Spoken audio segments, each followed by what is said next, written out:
নিঃস্ব অবস্থায় কি দোয়া করতে পারেন একজন মানুষ, এই দোয়াটা শিখে নেন, ইনশাআল্লাহ আপনার জীবনের সমস্ত সংকট কেটে যাবে ইনশাআল্লাহ। আমি নিজেও ওই দোয়াটা বেশি বেশি করার চেষ্টা করি।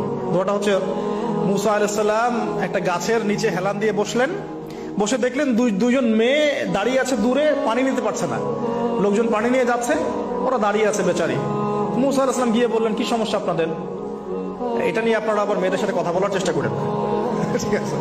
তো মাহারাম গায়রা মাহারাম মেনে চলে। তারা বললেন যে আমাদের বাবা অনেক বৃদ্ধ মানুষ, আমরা পানি নিতে পারি না যতক্ষণ না আমাদের কম পানি নিয়ে চলে যায়। মুসা আলাইহিস সালাম একটু বললাম না, ফিজিক্যালি খুব স্ট্রং ছিলেন, থাকে না বডি বিল্ডার, সামনে গিয়ে কথা বলে সরো পানি দিতে দাও, তখন মানুষ একটু মূল্যায়ন করে না। তো মুসা আলাইহিস সালাম এভাবে পানি নিয়ে দিলেন এবং বাছুরদেরকে পানি পান করালেন, করিয়ে গাছের নিচে এসে বসে আছেন। বসে বসে তিনি দোয়া করছেন, এই যে দোয়াটা তিনি দোয়া করছেন, রব্বি, একটা নেক কাজ করলেন, নেক কাজ করলেন না, মানুষের উপকার করলেন, নেক কাজ করে এসে গাছের নিচে বসে দোয়া করছেন, আল্লাহ এখানে তো আমার খাবার পানি বাসস্থান কিছুই নাই, আমি কি করব? রব্বি ইন্নি লিমা আনজালতা ইলাইয়া মিন খায়রিন ফাকির, রব্বি ইন্নি লিমা আনজালতা ইলাইয়া মিন খায়রিন ফাকির। আবার বলেন, রব্বি ইন্নি লিমা আনজালতা ইলাইয়া মিন খায়রিন ফাকির। অর্থ হচ্ছে, হে আল্লাহ, তুমি তোমার পক্ষ থেকে আমার উপরে যে নিয়ামতগুলো দিবে, আমি এর জন্য ফকির হয়ে বসে আছি। আল্লাহ অর্থ বুঝে পড়বেন ভাই, নামাজ রোজা হজ জাকাত যাই করেন আল্লাহর ওয়াস্তে অর্থ বুঝে পড়বেন। অর্থ বুঝে পড়লে আপনার ইবাদতের স্বাদ পাবেন, তৃপ্তি পাবেন, আল্লাহর সাথে কানেকশন হবে, আল্লাহর নূর পাবেন, মাআরিফত পাবেন, সত্য স্বপ্নও দেখবেন তখন ইনশাআল্লাহ। তখন সত্য স্বপ্ন দেখবেন ইনশাআল্লাহ। আল্লাহ পাক তৌফিক দান করবেন। এবার আল্লাহ পাকের সাহায্য নেমে আসলো, ওই দুই মেয়ের মধ্যে একজন হেঁটে হেঁটে চলে আসে। এবার এই মেয়ের হাঁটা সম্পর্কেও কোরআন কথা বলেছে, সুবহানাল্লাহ। এই মেয়ে কিভাবে হেঁটে এসেছে এই হাঁটার বর্ণনাও কোরআন দিয়েছে। কোরআন বলেছে এই মেয়ে হেঁটে আসছে লাজুক পায়ে। এখন আপনি এই পুরো ওয়ার্ল্ডের মেয়েদের হাঁটা দেখেন, লজ্জা আছে? তাহলে মেয়েদের সাথে লজ্জা একটা গভীর সম্পর্ক আছে। এই মেয়ের প্রশংসা আল্লাহ পাক কোরআনে করলেন, লাজুক পায়ে লাজুক ভঙ্গিতে অবনত নয়নে সে হেঁটে আসলো। এখন আপনি কেলে যান, গো টু খেল, আপনাদের টিন টাওয়ারে যান, দেখেন সবার হাঁটা চলা দেখেন। হায়া লজ্জার কোনো বালাই আছে এখানে? আমি গত লেকচারে বলেছিলাম যে আদম আলাইহিস সালাম এবং হাওয়া আলাইহিস সালাম, ইবলিস তাদের সাথে প্রথম যে আচরণ করেছে ওই ফল খাওয়ানোর পরে, সেটা কি? তাদের গা থেকে পোশাক খুলে পড়ে গেছে, মানে নগ্ন করে দিয়েছে আমাদের পিতামাতাকে। মহাবিশ্ব নগ্ন করে দিয়েছে কে? ইবলিস। তো এখন এই পৃথিবীতে আমরা যারা নগ্নতার চর্চা করছি, তাহলে কার এজেন্ট আমরা বুঝতে বাকি আছে? আমার কথা কি বুঝতে পারছেন কিনা? এই কানেকশন মেলানোর চেষ্টা করেন, ডটসগুলো মেলানোর চেষ্টা করেন। সামনে যাই প্রিয় ভাই, এই মেয়ে এসে বলছে, আমার বাবা আপনাকে ডাকেন, আমার বাবা আপনাকে ডাকছেন। তিনি গেলেন, বাবা শুআয়ব আলাইহিস সালাম। তখন এক বোন ইনডাইরেক্টলি বাবাকে বোঝাচ্ছে যে বিয়ে শাদী দিলে ভালো হয়। এক বোন বলছে যে আপনি তো তাকে পুরস্কৃত করতে চাচ্ছেন, তাহলে এরকম কবিউন আমিন একজন মানুষকে সবচেয়ে ভালোভাবে পুরস্কৃত করা যায় তার যথাযোগ্য প্রতিদান দেওয়ার মধ্য দিয়ে।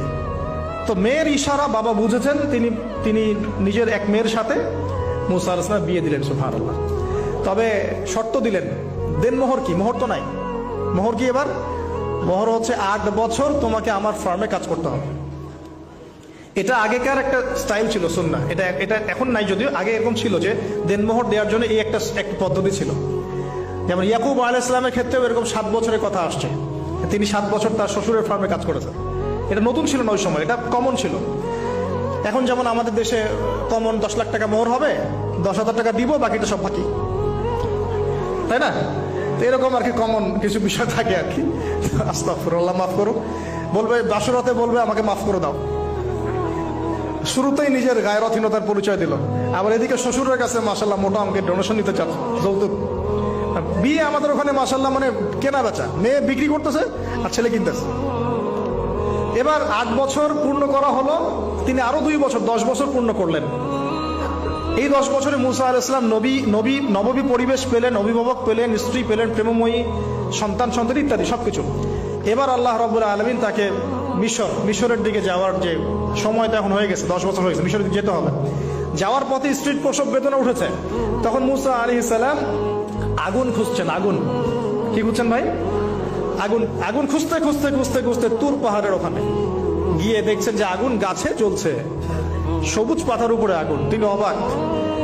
এই সময় আওয়াজ আসলো, বিসমিল্লাহির রহমানির রহিম, ইন্নী আনা রাব্বুক ফাখলা'না আলাইক ইন্নাকা বিল ওয়াদিল মুকদ্দাস তুয়া। মূসা, ইন্নানি আনা আল্লাহ লা ইলাহা ইল্লা আনা ফা'বুদনি ওয়া আকিমিস সালাতা লিযিকরি। মানে এখানে অনেকগুলো কথা আছে, সূরা তাহার মধ্যে আছে। আওয়াজ চতুর্দিক থেকে ভেসে আসলো, মহান আল্লাহ রব্বুল আলামিন তার শান অনুযায়ী, তার ইজ্জত অনুযায়ী তিনি যেভাবে কথা বলেন সেভাবে মূসা আলাইহিস সালামের সাথে কথা বললেন। আল্লাহু আকবার। বললেন, ইয়া মূসা, হে মূসা, ইন্নানি আনা আল্লাহ, নিশ্চয় আমি আল্লাহ, লা ইলাহা ইল্লা আনা, আমি ছাড়া কোনো ইলাহ নাই, ফা'বুদনি, তুমি আমার ইবাদত করো, ওয়া আকিমিস সালাতা লিযিকরি, আমার ইবাদতের জন্য সালাত কায়েম করো, আমার জিকিরের জন্য সালাত কায়েম করো, আমার স্মরণের জন্য সালাত কায়েম করো। ফাখলা'না আলাইক, তোমার জুতা খুলে ফেলো, ইন্নাকা বিল ওয়াদিল মুকদ্দাস তুয়া, তুমি তুয়া উপত্যকায় আছো, পবিত্র তুয়া উপত্যকায় আছো। আদব শেখানো হবে। এভাবে অনেক কথোপকথন হলো। নবী মুসা আলাইহিস সালাম ভয় পেয়ে গেলেন এবং আল্লাহ পাক আরো কথা বললেন, ওয়ামা তিলকা বিয়ামিনিকা ইয়া মূসা, তোমার ডান হাতে এটা কি? মূসা আলাইহিস সালাম বলছেন, ক্বালা হিয়া আসায়া আতাওয়াক্কাউ আলাইহা ওয়া আহুশু বিহা আলা গনামি ওয়া লিয়া ফিহা মাআরিব উখরা, এটা তো আমার লাঠি, এটা দিয়ে আমি ডালপালা পারি, আমার ওই যে গবাদি পশু চড়াই।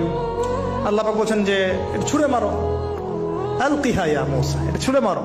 ফালকাহা, তিনি ছুঁড়ে মারলেন, ফাইদা হিয়া হাইয়াতুন তাসা, এবং এটা ছোটাছুটি শুরু করলো, বড় একটা সাপ হয়ে গেল। সুবহানাল্লাহ। এগুলো কোনো গাল গল্প নয়, এগুলো আল্লাহ রাব্বুল আলামিনের মুজিজা, মুজিজাতুল কুবরা, এটা বড় মুজিজা। তিনি পিছনের দিকে দৌড়ানো শুরু করলেন সাপ দেখে, খাইফা ইয়াতারাক্কাব, মানে ভয়ে দৌড়ানো শুরু করলেন। আল্লাহ পাক বলছেন, লা ইয়াখাফু লাদাইনাল মুরসালিন, আমার কাছে রাসূলগণ ভয় পায় না, তুমি ভয় পেও না, তুমি ওটাকে ধরো পিছন থেকে, সেটা আবার লাঠি হয়ে যাবে। পিছন থেকে হাত দেয়া হলো, লাঠি হয়ে গেল। সুবহানাল্লাহ। এবার বলছে যে তুমি তোমার বগলের নিচে হাত ঢুকাও। মূসা আলাইহিস সালাম বগলে হাত ঢুকালেন, বের করলেন, হাত থেকে টর্চ লাইটের মতো আলো বের হওয়া শুরু। এটা দ্বিতীয় নিদর্শন। কেন দেয়া হলো নিদর্শন? এবার আল্লাহ পাক তার দায়িত্বটাকে বলছেন, তোমাকে নিদর্শনগুলো কেন দিলাম, তোমাকে মনোনীত কেন করলাম, কেন তোমাকে মনোনীত করলাম মূসা, তোমার কাজটা কি? তোমার কাজ এখন এটা, ইযহাব ইলা ফিরআউনা ইন্নাহু তাগা, তুমি ফিরআউনের কাছে যাও। ফিরআউন সীমা লঙ্ঘন করেছে, মনে আছে ফিরআউনের কথা? সীমা লঙ্ঘন করেছে। তখন মূসা আলাইহিস সালাম তার অপারগতা প্রকাশ করছেন এভাবে, তিনি বলছেন, আল্লাহ, আমার তো জিহ্বায় জড়তা আছে, আর আমি তো ওখানে এক ব্যক্তি, আমার খুনের অভিযোগ আমার কাঁধে, আমি এখন কিভাবে কি করবো আল্লাহ? তখন আল্লাহ রাব্বুল আলামিন বলছেন, এই দোয়াটা করো। কোন দোয়া? মূসা আলাইহিস সালাম বললেন, রব্বি ইশরাহ লি সাদরি, হে আল্লাহ, আমার বক্ষ প্রশস্ত করো, ওয়াসির লি আমরি, আমার কাজকে সহজ করে দাও, ওয়াহলিল উকদাতাম মিন লিসানি, আমার জিহ্বার সমস্ত জড়তা দূর করে দাও, ইয়াফকাহু কওলি, যাতে মানুষ আমার কথা বুঝতে পারে। আর আমার সাথে আমার পরিবারের মধ্য থেকে ওয়াজআলনি ওয়াজিরাম মিন আহলি, আমার পরিবারের মধ্যে একজন ওজির আমাকে দাও, সাথী। হারুন আখি, আমার ভাই হারুনকে দান কর। সুবহানাল্লাহ। হারুন আলাইহিস সালামকে নবুয়ত দেয়া হলো, দুজনকে আল্লাহ পাক এখন বলছেন, ইযহাবা ইলা ফিরআউন, তোমরা দুজন এখন ফিরআউনের কাছে যাও। ফাইন্নাহু তাগা ফাকুলা লাহু কাওলান লাইয়িনা, তবে তাকে গিয়ে কর্কশ ভাষায় কথা বলবে না, নরম স্বরে কথা বলবে।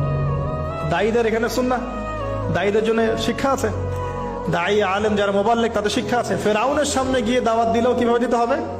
ফাকুলা লাহু কাওলান লাইয়িনা, নম্রভাবে কথা বলো। লাআল্লাহু, কেন নম্রতার সাথে? লাআল্লাহু ইয়াতাযাক্কারু আও ইয়াখশা, হয়তোবা নম্রতা প্রদর্শন করলে সে উপদেশ গ্রহণ করতে পারে, অথবা সে আল্লাহকে ভয় করতেও পারে। আল্লাহ পাক তো আগে থেকে জানেন সে ঈমান আনবে না, তারপরেও আমাদের আদব শিখাচ্ছেন আল্লাহ পাক এখানে।